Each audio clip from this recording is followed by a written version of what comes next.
The Little Broomstick. Dedication. To Troy, my resident familiar, and Johnny, the cat who came in from the cold. Chapter 1. Poor Mary sat weeping.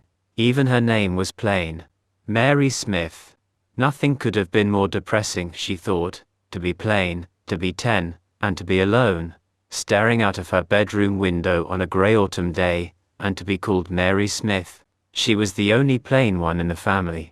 Jenny had lovely long hair that really was the color of gold, and everyone said Jeremy was handsome. They were older than Mary, cleverer, more attractive in every way. Moreover, they were twins, and had each other, while Mary, who was 5 years their junior, might as well, she thought dejectedly, have been an only child.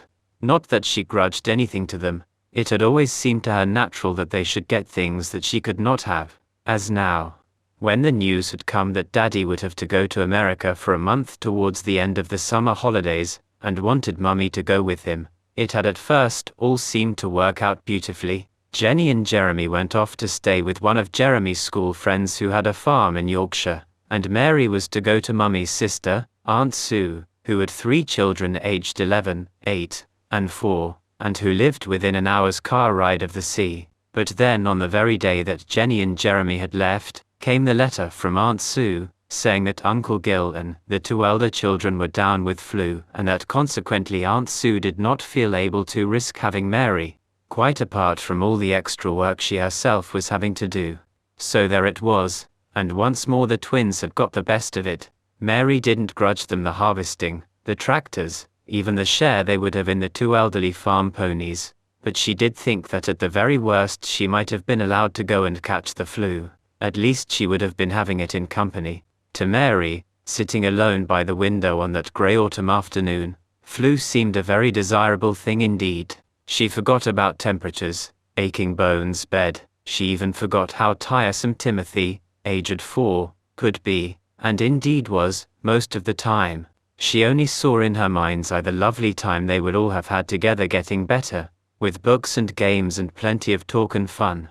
She brooded over the picture, and for the 50th time wished to goodness she had managed to get to Aunt Sue's and catch the flu before the letter came that had sent her mother frantically to the telephone, and resulted in Mary's being bundled off, rather apologetically, to stay with Great Aunt Charlotte in the quiet old house in the country. Nothing, thought Mary, nothing could ever happen here. If only it had been time to go to school, even school would have been better than this. And she scowled out of the window at the garden where the falling leaves were rustling into a pattern on the lawn. Great Aunt Charlotte, who was old, kind, and very deaf, lived in a rambling red brick house deep in Shropshire, where a mile or so of woods and cherry orchards stretched between the garden and the main road. The orchards had once belonged to the house, but now were worked by a local firm of market gardeners, who kept the gates locked, and one wasn't supposed to go into the orchards at all. Half of the house had been let too. The people who lived there were away on holiday, and somehow it made the place seem even lonelier and more isolated to see the shutters up, and the door, the old side door of the manor, blankly shut and fastened all day. The village of Redmanor, with its handful of houses clustered round the church and the post office, was a full mile away. You got there by a narrow road that was little more than a country lane. Mary had sometimes walked that way, and had never met anyone on the road yet. In the manor itself, Great Aunt Charlotte lived alone, save for an elderly friend and companion, Miss Marshbanks pronounced Marshbanks, an elderly Scottish housekeeper called Mrs. MacLeod pronounced MacLeod, and an elderly Pekingese called Keungfautse, pronounced Confucius. To be sure, there was Mrs. Banks and her daughter Nancy, who came in to clean, and there was Zebedee, the old man who did the garden, but all the same, it was not a very exciting prospect for Miss Mary Smith, aged 10, and rather shy. Miss Mary Smith was critically examining her tongue in the bedroom mirror. It looked very healthy, and she felt fine. She put it inside, then put it out again at her reflection, and went downstairs to find something to do. Miss Marshbanks was in the drawing room, sorting embroidery silks on the wide window seat. There was a rather poor fire in the grate, and in front of this sat Confucius, sulking a little and digesting his lunch. Great Aunt Charlotte was sitting in her wing chair to one side of the fire, presumably also digesting her lunch. but looking a great deal more pleasant about it than Confucius. She was asleep. Mary tiptoed across to the window seat. She sat down quietly. She watched Miss Marchbanks disentangle a length of puce silk from a skein of soft rust red. The colors were horrible together. Miss Marchbanks twisted and shook and tugged, and finally cheated by cutting both silks with the embroidery scissors. She began to wind them on little twists of newspaper. Mary opened her mouth to whisper an offer of help. Immediately Miss Marchbanks fixed her with a faded pale blue eye. "SSSH," she hissed. "You'll wake Confucius." She moved the box of silks a little further away from Mary, "and Confucius," she added as an afterthought, "will wake your great-aunt." "But," began Mary. "SSSH," said Miss Marchbanks. Mary tiptoed out of the drawing-room, and took at least 2.5 minutes to close the door without a sound. She found Mrs. McLeod in the kitchen, making an upside-down cake.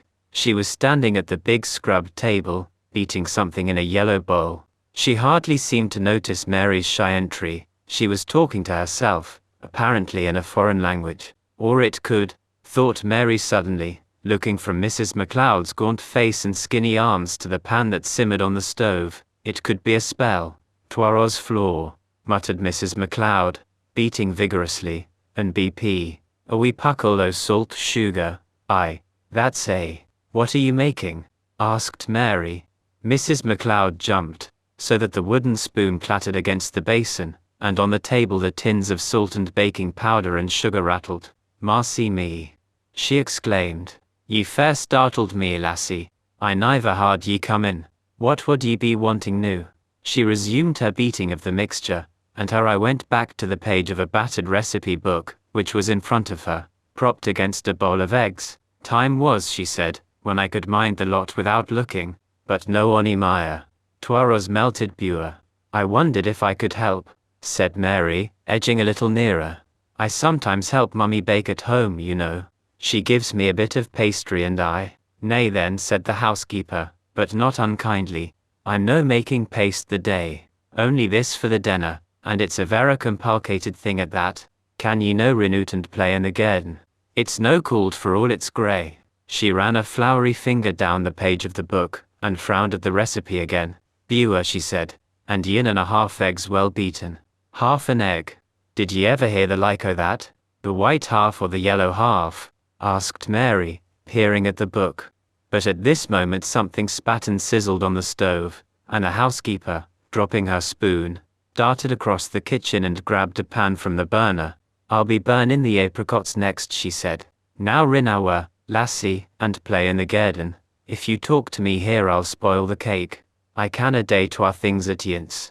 Mary went slowly out, through the scullery, to the back door. Mrs. Banks's daughter Nancy was taking down washing off the line. She was a big plump girl with round red arms and bright brown eyes. She smiled at Mary over an armful of pillowcases, and greeted her in her soft Shropshire voice. "Can I help hang the clothes out?" asked Mary, picking up 2 fallen clothes pegs and dropping them with the others in the pocket of Nancy's apron. Nancy laughed. "They be dry mostly," she said in her lilting voice. "Mother and I be ironing now." She pulled the prop from under the line, and it swung down within reach. She unpegged the last 2 sheets, and dropped the pegs into her pocket, just as her mother's voice, lifted shrilly, came from the wash-house. "Nancy, fetch them sheets now do." "I'm coming, Ma," called Nancy, and with another smile at Mary she vanished through the wash-house door. If Mary had not been searching for Zebedee, the gardener, it is probable that she would never have seen him, for, like all good gardeners, he seemed to be not a person, but merely a part of the landscape.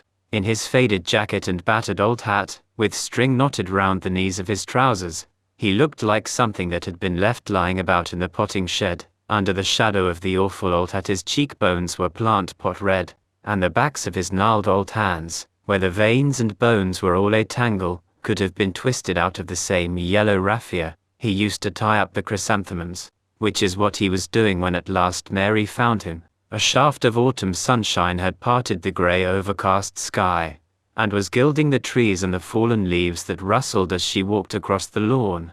In front of a tall hedge of cypress the chrysanthemums nodded heads of bronze and copper and sulphur yellow, while from them and from the earth and dead leaves and the tangle of bright nasturtiums round their roots, came the sad, beautiful smell of autumn.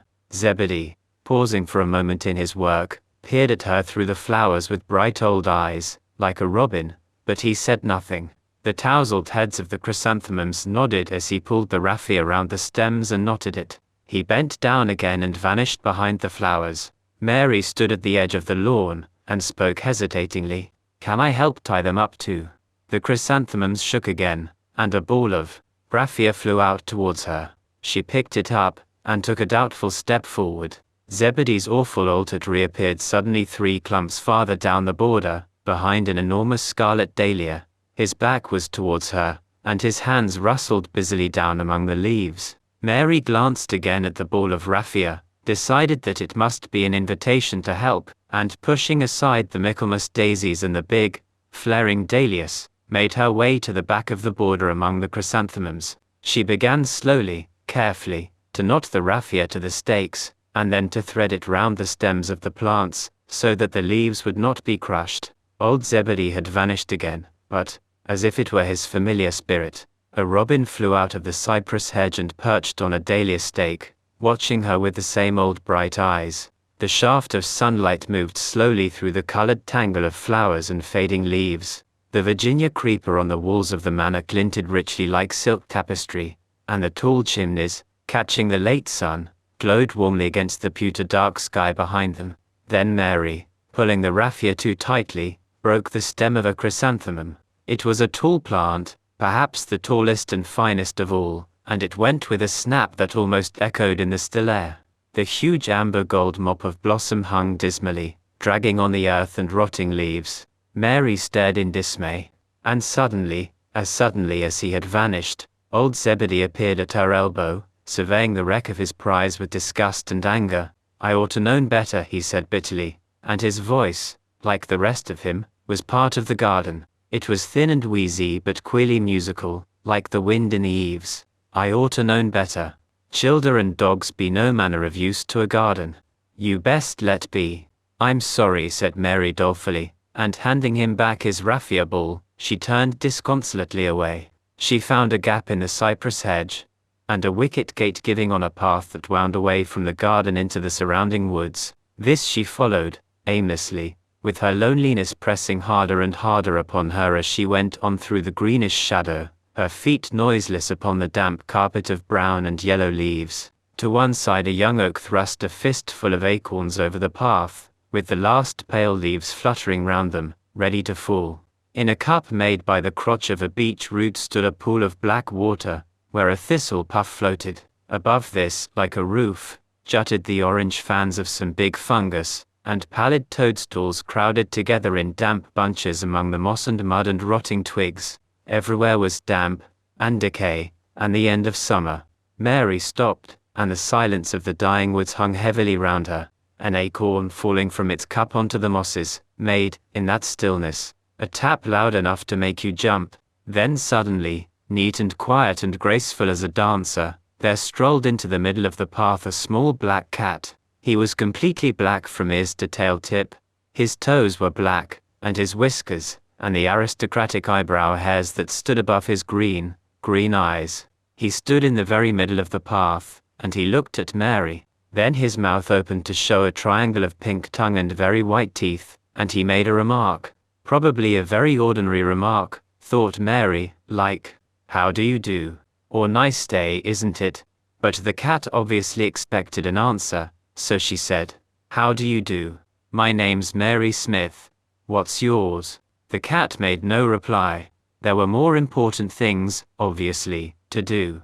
He turned his back on Mary, with his tail held politely in the air, and walked away down the path, deeper into the wood. But he walked, not as if he were leaving her, but as if he wanted her to follow him. Mary, delighted to have found a companion where she least expected, followed, but without attempting to touch the cat. He obviously knew exactly where he was going, and just as obviously he had something important to do, so to stroke him as you might have stroked an ordinary cat would have seemed insulting. And presently the cat turned aside from the path, slipped under a hanging huddle of snowberries, and leaped onto a fallen branch of oak. He balanced there, Looking back at Mary as with some difficulty she pushed past the snowberry bush, she approached the oak branch. The cat did not move, but watched her closely. Then she gave an exclamation of surprise and pleasure, for there in the hidden corner behind the snowberries, growing in the shelter of the fallen bough, was a little clump of flowers such as she had never seen before. The leaves, set in stiff rosettes, were of a curious bluish green, mottled like frogs, and above them on slender stems hung the flowers, clusters of graceful purple bells, whose throats were streaked with silver, and whose pistils, like long tongues, thrust out of the freaked throats in stabs of bright gold. Mary knelt down on the fallen branch and gazed at the flowers, while beside her sat the little black cat waving his black tail, and watching her out of his green eyes.